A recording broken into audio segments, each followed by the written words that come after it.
The Premier League scriptwriters were at it again, and we've had another weekend of absolutely vintage Barclays. We had late goals galore, we had refereeing conspiracies, and Man United being, well, Man United.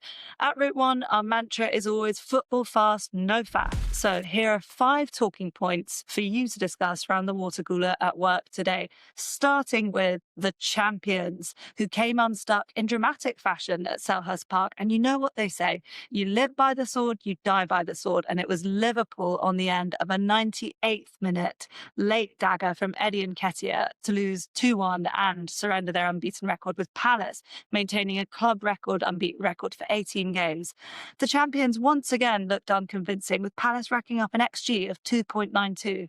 So the big question here is, have Liverpool got worse since last season?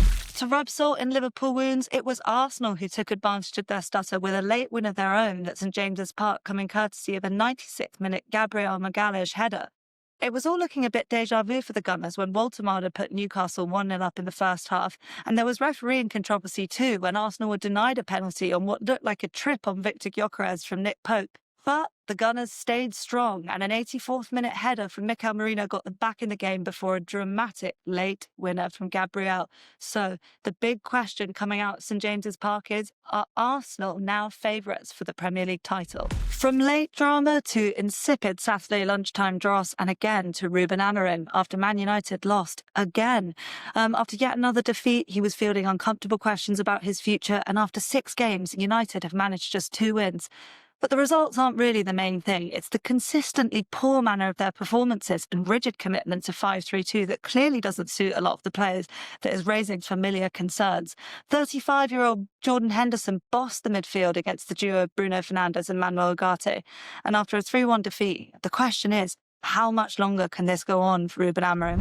Another manager feeling the heat is Enzo Maresca at Chelsea. Remarkable for a man who led his team to be crowned champions of the whole world in the summer, but them's be the breaks if you're at Chelsea. So far this season, performances just haven't convinced the notoriously tough-to-please Stamford Bridge crowd that Maresca is the man to keep Chelsea competitive at the very top of the Premier League. And fans are losing patience with the conservative tactics. It was another red card, this time for Trevor Chalobah, and when Chelsea were reduced to 10 men, Maresca reacted by taking off Esteban and once again taking away Chelsea's attacking threat and hope for getting back in the game.